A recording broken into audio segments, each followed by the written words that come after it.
ඒ කාලේ මුළුල්ලේ මිලියන 4කට වඩා අපි බඩු බෙදුවා. ඒ අතර තමයි හෙලිකොප්ටරේ ගියේ. අයියෝ නේද?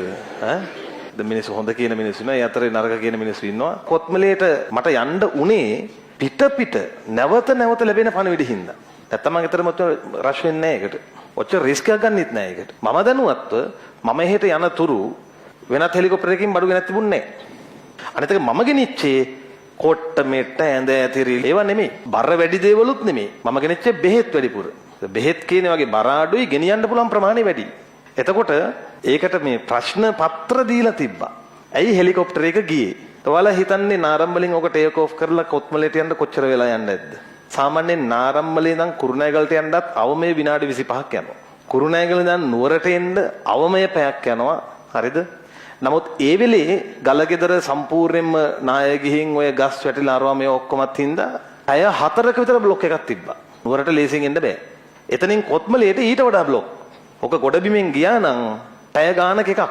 අනිත් එක මට ලැබුණු පණවිඩ මට ආව පණවිඩ වල තිබ්බේ හැකි ඉක්මනින් පුළුවන් තරම් ඉක්මනට අනේ සර් අපිට ගෙනත් දෙන්න ක්‍රමයක් නැද්ද? මට තිබ්බ එක ක්‍රමයයි. එතන මම බැලුවේ ඒකට යන මුදල නෙමෙයි. එතනදී මොලේ තියෙන මිනිහෙක් බලන්නේ ඒකට යන මුදලද කාලයද? කාලේ බැලුවේ. ඔයාලා හිතන්නේ කොච්චර පොඩි වෙලාවකින් ගියාද? නාරම්බලෙන් ටේක් ඔෆ් කරලා කොත්මලේට ගියා විනාඩි 20න්. ඒ කාලයයි ඒ වෙලේ බලන්නේ. ඒ කාලයට යන්න වෙන යානයක් නැහැ.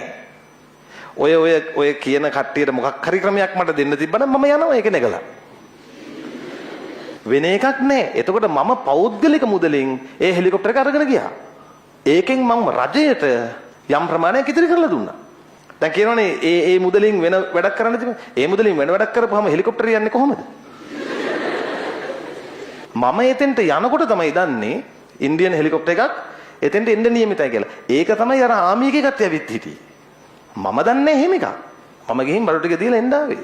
එනකොට එතන කොල්ලෝ ටිකක් හිටියා. ආමි එකේ කොල්ලෝ ටිකක් හිටියා. ඒගොල්ලෝ වෙලා කතා කරනකොට බෑ මට කතා කරන්න බෑ. එහෙම කියලා යන්න බෑනේ.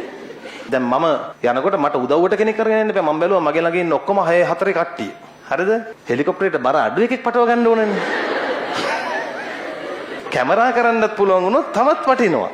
මොකද ඒක මට සිහිවටනයක් නේ. මට සිහිවටනයක්. මේ වගේ මොහොතක මම ගිහින් මේ මිනිසුන්ට උදව් කරා කියන එක මම සිහිවටනක විදිහට තියාගන්නවා. ඒකට කාටවත් බඩේ යමරුවක් හදන්න විදිහක් නැහැ. ඒකට මම බැලුවා කවුද මේ පුංචි කැමරාකාරයා? එන්නේ.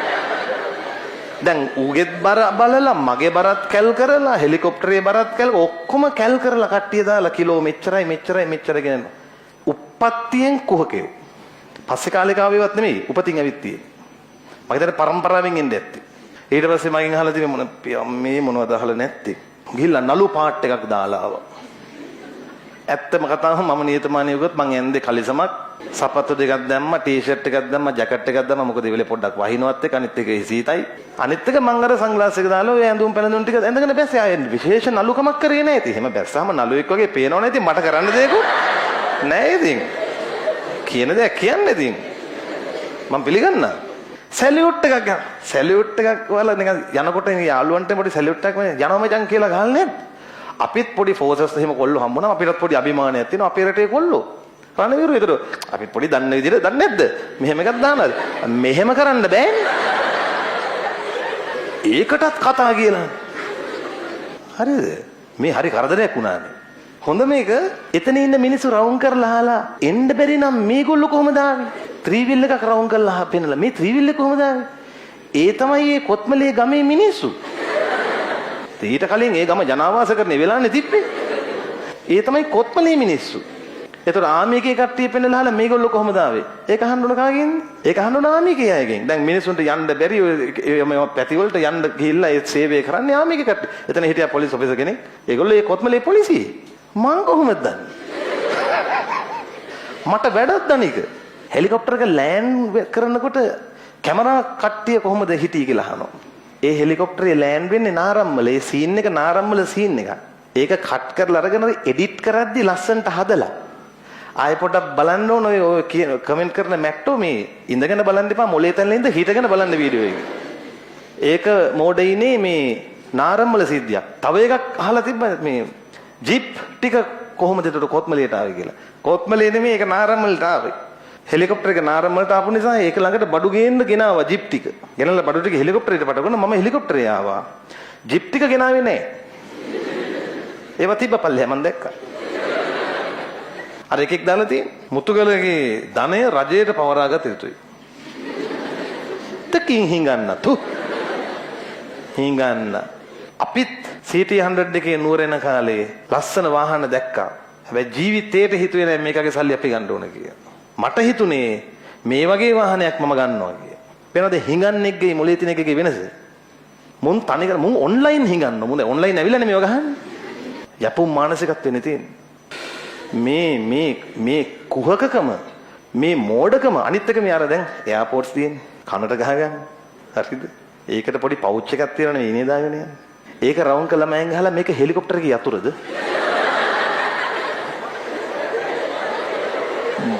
මෙහෙම උන් තමයි මේ අපෙන් අහන්නේ මේ මිනිස්සුන්ට උදව් කරපේවා ගැන.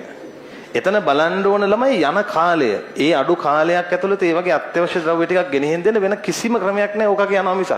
ඉතින් මම රජයට බරක් නොවි මිනිස්සුගේ බදු මුදල් වලින් සල්ලි ගන්න නැතුව ගොම්පාට් දාන්න නැතුව මම ගියා ඕකේ.